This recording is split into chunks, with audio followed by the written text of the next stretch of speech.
Sleepers infiltrate the black economy of Britain. Undercover on a housing estate, sleepers enter the lives of the petty criminals and those they exploit.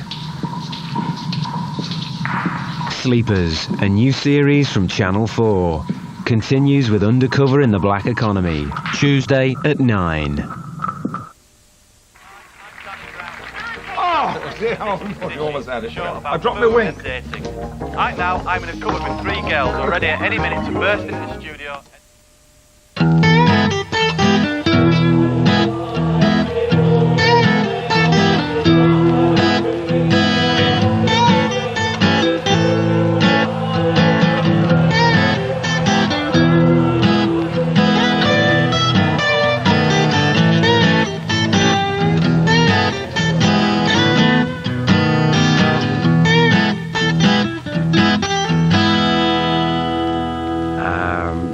With Queen Elizabeth, the Queen Mother, and the Queen herself, I mean, racing's been part of, I think, a big part of their lives for a long time. So there's a huge connection, I think, not just with us, ourselves, but all of racing and the royal family have a huge connection together. When the Queen opened the Millennium Stand at Newmarket, she was renewing an ancient association between the royal family and the course, as it was Charles II who named one of the original courses after his favourite horse. The royal family's patronage and involvement in racing is well known. The racing colours of the Queen, while perhaps not seen as often as previous years, still add glamour to any race they are contesting. But if the sport were to have a figurehead, it would surely be the Queen Mother, who this year celebrated her 450th winner. Her familiar sky blue and gold colours have become an institution in national hunt racing. While her increasing years have kept her away from regular meetings, her trainer sees no reason to slow down. She adores the horses. Nearly all the horses we have of hers are bred by her. So they're homebred. The mares live at Sandringham, and Sir Michael Oswald is sort of racing manager. He's the person I sort of obviously talk to most days, and he's also doing the, helping with the breeding program. But all that is part of her, that's something she enjoys as well. And these things take a long term, it is a long project breeding national hunt horses. I mean, it's from the idea of covering the mare to the production of the actual racehorse is at least 4 to 5 years, and we're planning ahead now merrily for 2000 and goodness knows when.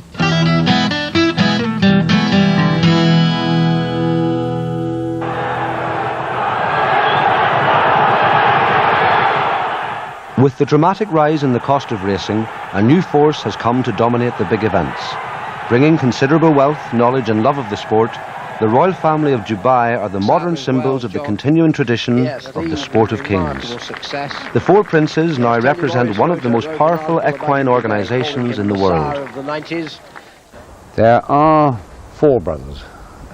Sheikh Maktoum Al Maktoum is the elder, who is the ruler of Dubai, one of the United Emirates, and the second son is Sheikh Hamdan, and then Sheikh Mohammed, and then Sheikh Ahmed.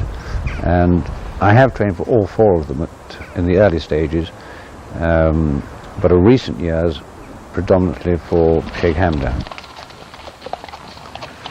John Dunlop was one of the first trainers to work for the Maktoum family in the mid-70s when they began to buy horses in the UK.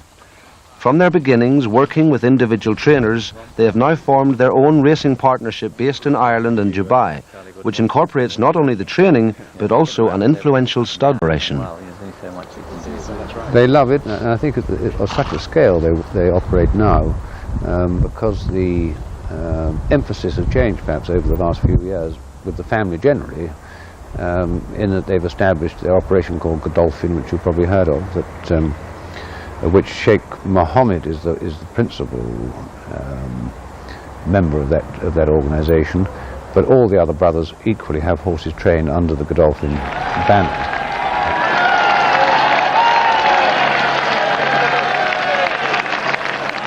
While the public might not be that familiar with their personalities, they'll certainly know the family's horses and racing colours. Over the last decade, they have won some of the most prestigious races in the world and owned legends such as the 1990 Derby winner, Nashwan.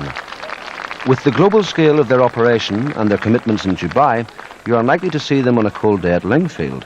but it seems nothing could keep them away from the big race days.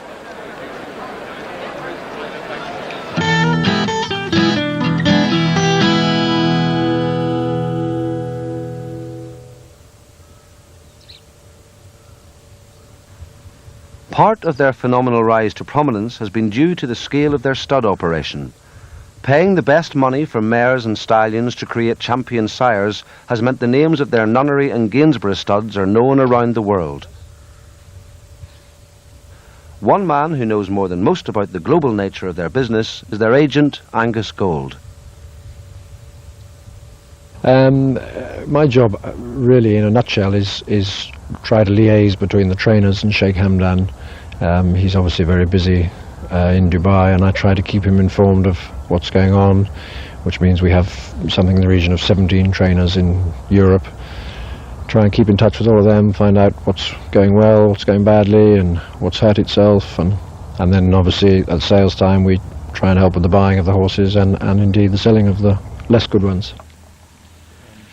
Having such a large number of horses in training means they have an endless supply of quality mares to pair with their top stallions. These are some 3-year-old fillies that have just come out of training and are basically retiring to stud. They're going all over the world, these. That big filly there is going to South Africa to be bred to one of our stallions there. This filly's going to America.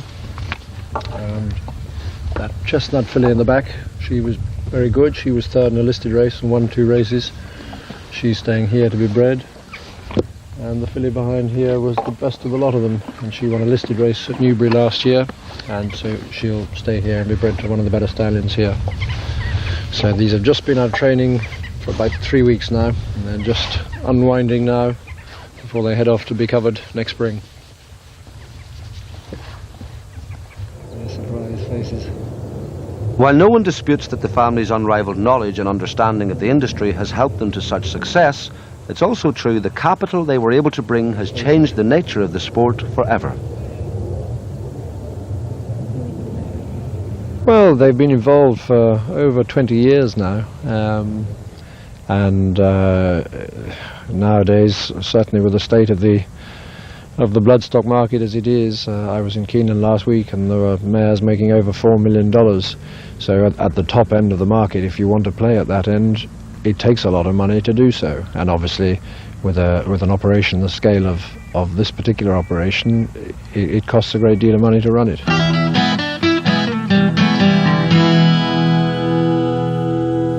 It was the late 70s they first became involved in racing, and they've been consistent buyers ever since.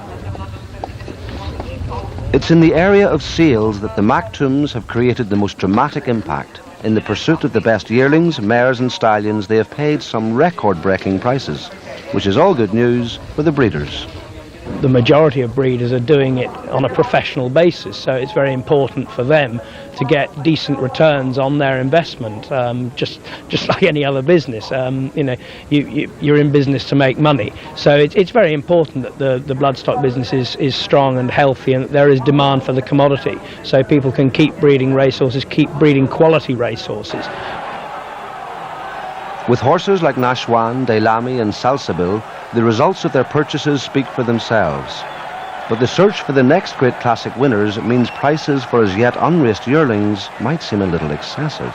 I think it's never ridiculous, because if you bear in mind what people mostly are doing it for, and very wealthy people will spend money on art, they'll spend money on cars, they'll spend money on racehorses. It is a leisure activity, and what people are prepared to pay to enjoy themselves, that's what it boils down to.